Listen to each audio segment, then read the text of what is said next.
सरस्वते नमः। श्री कृष्णाय नमः। श्री राधाय नमः।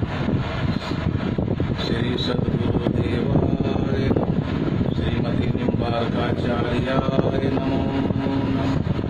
श्रीमते सर्वविद्यानां प्रभुवाय सुतं वयम् आचार्याय मुनीन्द्राय निम्बार्काय नमो नमः। आप सभी भक्तों को मेरा प्यार भरा राधे। जोर से बोलना पड़ेगा, राधे राधे। आज हमारे साथ बहुत सज्जन परिवार बैठे हुए हैं, भक्त बैठे हुए हैं, बल्कि आध्यात्मिक भाषा में कहूँ तो संत बैठे हैं, जिन्होंने कभी जीवन में हमेशा भगवान के प्रति जागरूक रहे, भगवान की भक्ति में लीन रहे और अपने पुत्र को भी भगवान की भक्ति की तरफ लगा दिया।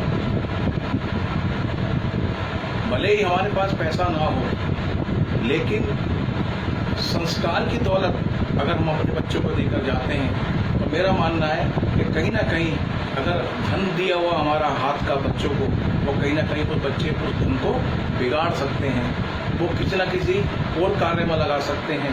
लेकिन संस्कार की जो दौलत है वो मेरा मानना है, वो अगर सच्चे बच्चों के अंदर अच्छे संस्कार दे गए हम तो वो दिन पे दिन बढ़ती है संस्कार की। और हमारे साथ बैठे हुए हैं परिवार, आपको सुना राम प्रकाश गोविंदा और जब भी आध्यात्मिक कोई भी कार्य होता है, और ये परिवार ऐसा परिवार है कि हमारे साथ कंधे से कंधा मिलाकर चलते हैं और जैसा भी बनता है, टूटा फूटा जो भी बनता है, और भगवान के प्रति हमेशा समर्पित रहते हैं। आज एक कथा के माध्यम से मैं समझाना चाहूँगा कि अधिकतर जो लोग हैं वो ये सोचते हैं कि धर्म कर्म करना या पूजा पाठ करना ये सिर्फ बुढ़ापे का काम है,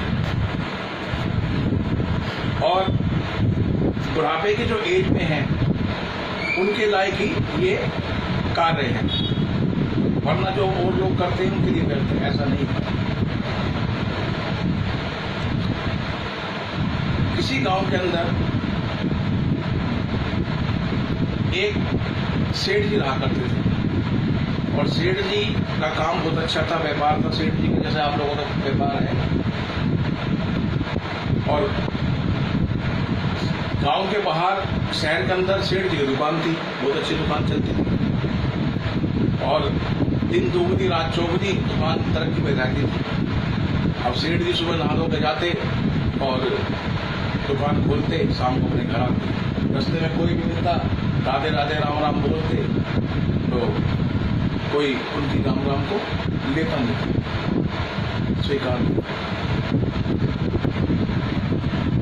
एक समय ऐसा आया कि जीवन में आज अच्छा वक्त है तो जरूरी नहीं कि अच्छा वक्त हमेशा रहे। अब बुरे दिन, बुरा वक्त भगवान के ऊपर भी आया, हम तो इंसान हैं। जिस समय भगवान श्री राम को 14 वर्ष का वनवास हुआ, उसी पल उनको राज्याभिषेक होना था।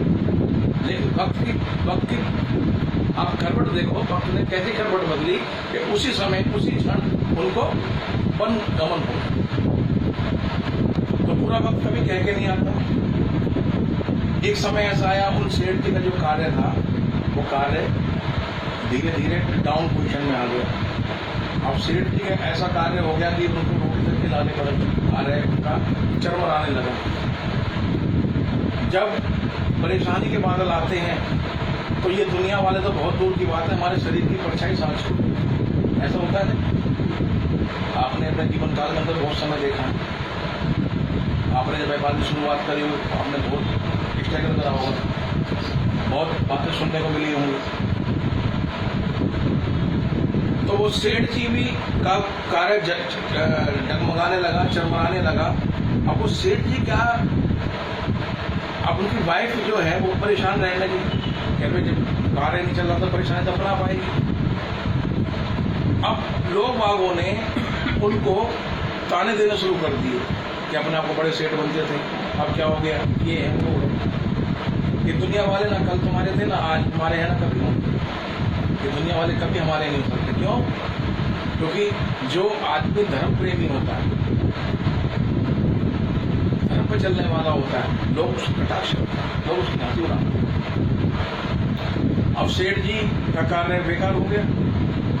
अब सेठ जी राम राम करें लोगों से, अब लोग बात उनकी तरफ देखे भी नहीं। अब सेठ जी कहीं से आ रहे हैं और 2-4 गांव के लोग बैठे हुए चबूतरे के ऊपर, तो वो सेठ जी को आता हुआ देखकर वो वहां से उठ के चल गए, कहीं कुछ मांगना ले हमारे से। कुल मिला के कि जहां भी वो सेठ जी जाएं तो पहले से भीड़ इकट्ठी हो रही हो तो वहां से वो चले जाए करते। समय अच्छा आया, हमेशा बुरा समय भी नहीं रहेगा, अच्छा समय भी आएगा। आज रात है तो सवेरे वही होगा, सवेरा तो रात भी होगी। ये तो सिक्के के दो पहलू, सिक्के के दो पहलू। काम अच्छा चलने लगा, और काम अच्छा चलने लगा तो सेठ जी जो है फिर अपने दुकान पर जाए। पहले लोग बाग सेठ जी को पहले सेठ जी राम राम करते थे लोग बागों को, जो निकलने वाले जहां निकलते। अब लोग जो है उन सेठ जी से राम राम करें, सेठ जी राम राम, सेठ जी राम राम। अब सेठ जी है कि भैया मैं बोल दूंगा। अब फिर आगे जाए राम राम करें, करें ठीक है मैं बोल दूंगा। जब काफी समय निकल गया तो सेठ जी क्या वो लोग बात कहने लगे, कहते सेठ जी अहंकार हो गया, सेठ जी हमारे राम राम लेते नहीं है और हम राम राम करते हैं उनसे तो वो राम राम का जवाब देते नहीं। एक दिन क्या हुआ, सेठ जी इकट्ठा होकर अपनी पत्नी को साथ लेकर उन सेठ जी के घर पहुंच गए और कहने लगे कि सेठ जी हमें आपसे एक बात पूछनी है। सेठ जी ने कहा ठीक है आप पूछना, पहले आप अंदर आइए, आप बैठिए बिराजिए, आपके लिए प्रसादी वगैरह तैयार करवाता हूँ, आप बैठिए। तो प्रसादी वगैरह छोड़ो, पहले आप ये बताओ हम आपसे राम राम करते हैं, आप हमारे राम राम का जवाब तो नहीं देते। अब सेठ जी कहने लगे कि मैं आपके राम राम का जवाब देता हूँ भैया, ऐसी बात नहीं है और आप मन में कोई ऐसा बात मत रखो, आप मुझसे राम राम करते हो, मैं आपकी राम राम का जवाब देता हूँ। अब वो लोग चले गए वहां से सेठ जी के घर से। अब सेठ जी की पत्नी कहने लगी मेरी संतुष्टि नहीं, तुमने उनको तो कह दिया, लेकिन मुझे एक बात समझ नहीं आती, तुम राम राम किससे कहते हो? तुम राम राम किससे? वो राम राम आपसे करते हैं और आप कहते हो मैं बोल दूंगा, मैं कह दूंगा, किससे कहते हो राम राम? अब जो है सेठ जी कहने लगे कि तू बहुत भूली है। जब मैं दुकान पर जाता हूँ सब मुझसे राम राम करते हैं तो मैं कहता हूँ ठीक है मैं बोल दूंगा, और जब दुकान पर जाता हूँ और दुकान पर जाके वो अपना गल्ला बोलता हूँ, वहाँ पर लक्ष्मी जी भी विराजमान, लक्ष्मी, और लक्ष्मी जी के श्री चरणों में नमन करके कहता हूँ हे माँ लक्ष्मी जी, ये रामलाल की राम राम स्वीकार करो, ये श्यामलाल जी की राम राम स्वीकार करो, ये मोहनलाल जी की राम राम स्वीकार करो, ये गिरधरलाल जी की राम राम स्वीकार करो। और जो जो मुझसे राम राम बोलते हैं मैं उनके चरणों पर उनकी राम राम पहुँचा देता हूँ। अब उनकी पत्नी कहती है राम राम वो आपको करते हैं, लक्ष्मी को करते हैं। कहना तो बोली है, वो मुझे राम राम नहीं करते हैं, वो राम राम लक्ष्मी को करते हैं, जो लक्ष्मी मेरे पास कुछ समय के लिए चली गई थी। जब काम कार्य मंदा होता है तो आदमी का चल मारा जाता है। तो जब मैं इनसे राम राम करता था, इनमें तो कोई सा राम राम नहीं करता था मुझसे। और जब पैसा आया मेरे पास में तो ये लोग राम राम करने लगे। मतलब ये है कि पूछ पैसे की है, आपकी नहीं। बहुत से लोग कहते हैं समाज में हमारी बहुत पूछ है, समाज में बहुत, ऐसा नहीं है। और जो तेरे पास 4 पैसे इकट्ठे हो रहे हैं ना, उसकी पूछ है। आज वो 4 पैसे अगर तेरे पास ना रहे तो कोई धेले का ना पूछे, घर में ना पूछे, पत्नी ना पूछे कोई। तो आज के समय में लक्ष्मी में कौन सी लक्ष्मी? जो नारायण के साथ लक्ष्मी है।